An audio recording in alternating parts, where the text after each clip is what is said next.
राम राम सा खमा गणेश स्वागत है आप सभी का my success centre YouTube channel पर। तो स्टूडेंट आज हम हाफिली एग्जामिनेशन मॉडल पेपर लेकर आ चुके हैं कक्षा 11 के लिए राजस्थान बोर्ड के लिए। और इंग्लिश कंपल्सरी जो आपका ये पेपर है वो रहने वाला है, ठीक है। और जो आपका पेपर है इस बार है 70 नंबर का होगा जी हाँ स्टूडेंट, और पूरा है जो कि 70% सिलेबस आएगा। और टाइम है वो 3 घंटे 15 मिनट का आपको टाइम है वो दिया जाएगा, ठीक है। तो आइए बात की इस वीडियो को शुरू करते हैं बिना टाइम वेस्ट किए। तो सबसे पहले है सेक्शन ए होगा आपका रीडिंग का, ठीक है, मतलब पैसेज वगैरह हैं वो दिए होंगे।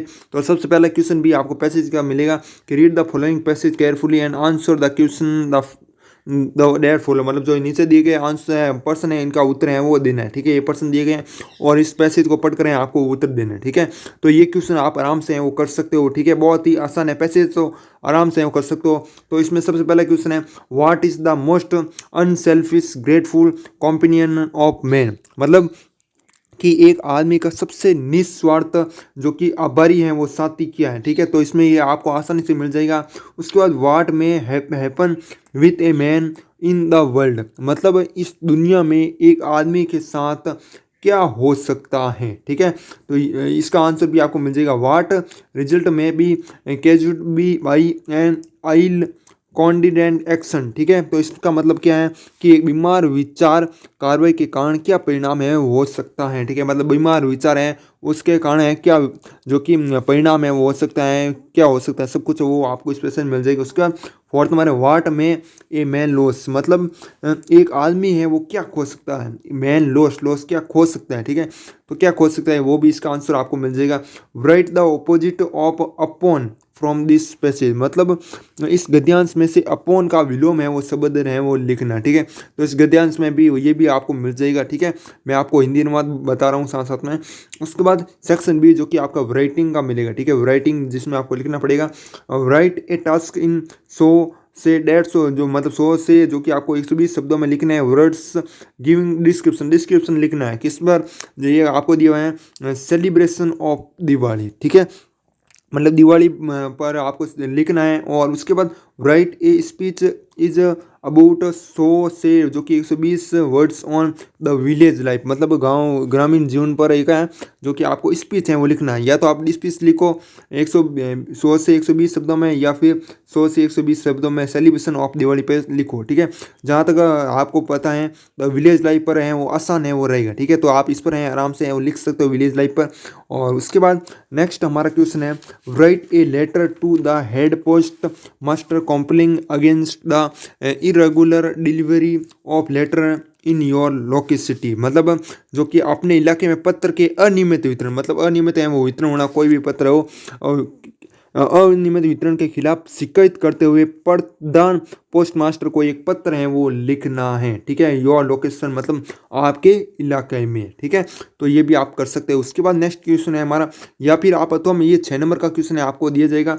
और नीचे है you are Divyanshu reading in government senior secondary school Kishangarh. Your father cannot pay the school fees.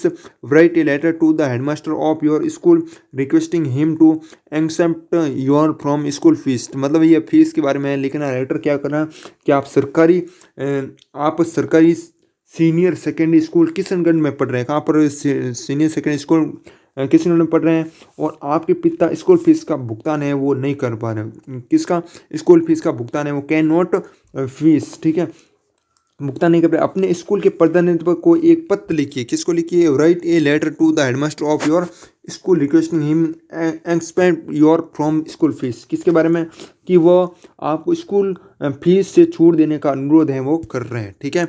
और आपको क्या माना है दिव्यांशु, ठीक है, दिव्यांशु है आपका खुद का नाम लिखना, आपको दिव्यांशु है वो लिखना है एग्जाम में, ठीक है। उसके बाद हमारा नेक्स्ट क्वेश्चन है सेक्शन सी है जो कि ग्रामर से आएगा, आपका ग्रामर में भी क्वेश्चन है वो आएंगे।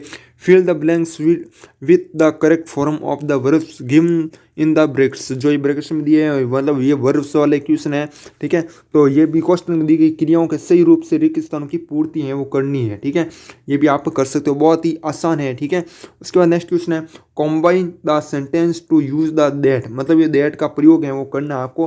दैट का उपयोग करने के लिए वाक्य को मिले, मतलब इसके बीच में कहीं पर दैट है वो आएगा, ठीक है, कहीं बीच में आएगा कहीं यहाँ पर आएगा, तो ऐसा मतलब आपको वाक्य है वो बनाने हैं, तो ये भी आप कर सकते हो। उसके बाद चूज द अल्टरनेटिव, मतलब मतलब वैकल्पिक चुने, ठीक है, मतलब सही विकल्प है वो कौन सा होगा, ठीक है। तो ये आपका किताब में से है। उसके बाद नेक्स्ट है rearrange the following sentence so as to make them meaningful, ठीक है।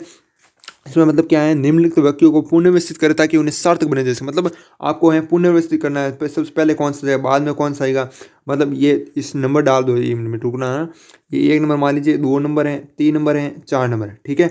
तो 4 नंबर है, इनमें से 4 नंबर में से सबसे पहले कौन सा आएगा, इनमें से बताना है। उसके बाद इसमें भी ये सेम है, ये आपको है ना 2-2 नंबर के हैं पर्सन है वो मिल जाएगी। ये भी 2 नंबर का है, ये भी 2 नंबर का है, ठीक है। तो दोनों है आपके 4 नंबर के हैं वो हो जाएंगे, ठीक है। तो ये आपका आसान है, ये भी क्वेश्चन बहुत ही आसान है। उसके बाद जो आसान नहीं है वो आपको मैं बता दूंगा। सेक्शन डी, अब आज गया आपका सेक्शन डी। टेक्स्ट बुक में से आपको है ये 2-2 नंबर के क्वेश्चन, आपको हर एक क्वेश्चन है वो 2-2 नंबर के मिलेंगे, ठीक है। इसमें हमारे 8 question short answer type question, word limit है 20 से 25 वर्ड में से आपको है लिखना, ठीक है। कितने शब्दों में, 20 से 25 वर्डों में। और ये शॉर्ट है, मतलब लघु उत्तर, लघुत्मक प्रश्न होते हैं ना, जैसे हम कहते हैं उसमें, है ना। तो according to we are not afraid to die, what happen to the variety and how was he saved, मतलब हमारे अनुसार मरने से नहीं डरते, लेखकों को क्या हुआ और इस कैसे मरने से नहीं डरते उसने क्या बताया, मतलब कैसे मरने से नहीं डरते। We are not afraid to die, मतलब कैसे मरने से नहीं डरते, मतलब लेखक कहता है ना कि मरने से नहीं डरते। तो इसमें ऐसा क्या कह रहे हैं जिसकी वजह से मरने से नहीं डरते, मतलब ये लेखक हैं इसमें क्या कहना चाहते हैं, ठीक है। तो ये आपका चैप्टर है ना, we are not afraid to die, तो उसमें से हैं वो लिया गया है। इसमें आपको वो किताब में से मिल जाएगा, पासबुक में से देख लेना, ठीक है। उसके बाद king Tut's body has been subjected to repeated security given the reason, मतलब रीजन है वो बताना किसका, किंग टूट के शरीर को बार बार जांच के दिन किया गया, कारण है वो बताना, ठीक है। तो कारण है वो आप बता सकते हो आराम से। उसके बाद नेक्स्ट क्वेश्चन है व्हाट इज आउटसाइडर आर्ट, ठीक है, what is the outsider art. उसके बाद 4th नंबर है how are the earth principal biological system being depleted, मतलब ये जो आपका चैप्टर है ये द एलिंग प्लांट, इससे लिए गए पृथ्वी के प्रमुख जैविक तंत्र कैसे समाप्त हैं वो हो रहे हैं, जो प्रमुख कौन से जैविक तंत्र, ठीक है, तो वो कैसे समाप्त हो रहे हैं उसके बारे में बताना है आपको। ये कौन सा क्वेश्चन है, 4th नंबर है। उसके 5th नंबर है who was John बायरो and what was the his problem, मतलब जॉन बायरो कौन था और उसकी प्रॉब्लम मतलब समस्या है वो क्या थी, ठीक है। ए ब्यूटीफुल वाइट हावर्स, ये उस चैप्टर से वो लिया गया है, ठीक है। उसके बाद नेक्स्ट है जो कि 6th number question describe the home coming of रंगा, रंगा के घर आने का वर्णन करो, रंगा घर क्यों आई उसके आने का वर्णन है वो करना है, तो ये भी कर सकते हो। उसके बाद what punishment did the history teacher give the Albert Einstein, ठीक है, मतलब इतिहास शिक्षक ने अल्बर्ट आइंस्टीन को क्या है वो सजा है वो दी थी। तो आपको जो आपका चैप्टर है अल्बर्ट आइंस्टीन एट स्कूल, वो उससे है वो लिया गया। उसके बाद नेक्स्ट क्वेश्चन है what does the word cardboard denote in the poem, why is the word been used, मतलब ये है ना जो कार्डबोर्ड है ना, क्या कार्डबोर्ड जो क्या कार्डबोर्ड का शब्द कविता में निरूपित करता है, इस शब्द का उपयोग किया गया है।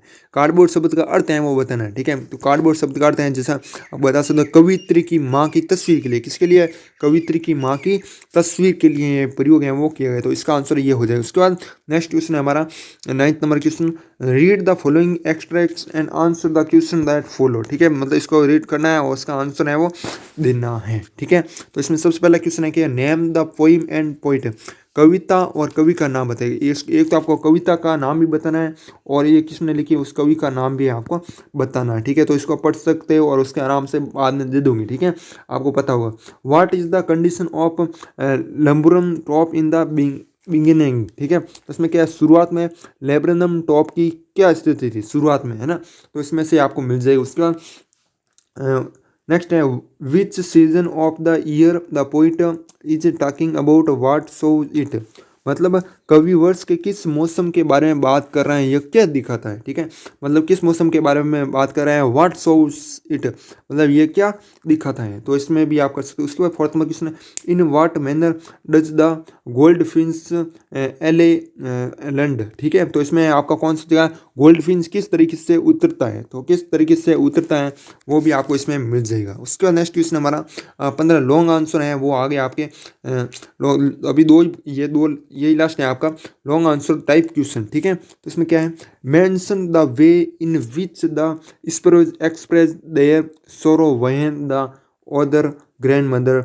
डाइड। तो इसमें क्या है, क्या कह रहे हैं कि लेखक की दादी की मृत्यु होने पर गोरे ने जिस तरह से अपना दुख व्यक्त किया उसका उल्लेख करें। जो लेखक की दादी है ना, उसकी मृत्यु हो गई थी, उस पर है ना क्या हुआ, गोरे है ना वो किस तरह से अपना दुख व्यक्त किया, मतलब क्या क्या ऐसा जिससे पता चलता है कि दुख है वो व्यक्त किया, उसका उल्लेख है वो करना है। ठीक है, तो ये भी आप कर सकते हो। Who was untold genuines who created a Pradesh and what is the nature of his contribution to art। मतलब जो अनछुए प्रतिभाशाली थे, एक औरत का चित्र जिसने स्वर्ग बनाया और कला में उनके योगदान की प्रकृति है वो क्या है। ठीक है, सॉरी हाँ यही है। उसके बाद नेक्स्ट क्वेश्चन है, why did the narrator of the story want to forget the address. The address है ना आपका चैप्टर उससे लिए गए हैं। इसमें क्या है, कहानी का वर्णन करता पता क्यों भूलना चाहता था। ठीक है, जो वर्णन करता था ना वो पता क्यों भूलना चाहता था, तो वो ये भी आपको मिल जाएगा। उसके बाद ये चाहे वो तो आप ये करो या फिर उसके बदले में आप नीचे वाला भी कर सकते हो, अल्बर्ट आइंस्टीन वाला है ना।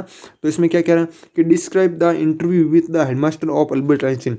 स्कूल में अल्बर्ट आइंस्टीन के प्रधानाध्यापक के साथ साक्षात्कार का वर्णन कीजिए। मतलब जो इंटरव्यू था ना उसके बारे में बताना है। ठीक है, तो साथियों आई होप ये आपको मॉडल पेपर है वो पता चल गए होगा। जिस जिस तरीके से आपको क्वेश्चन है वो देखने को मिलते हैं एग्जाम में,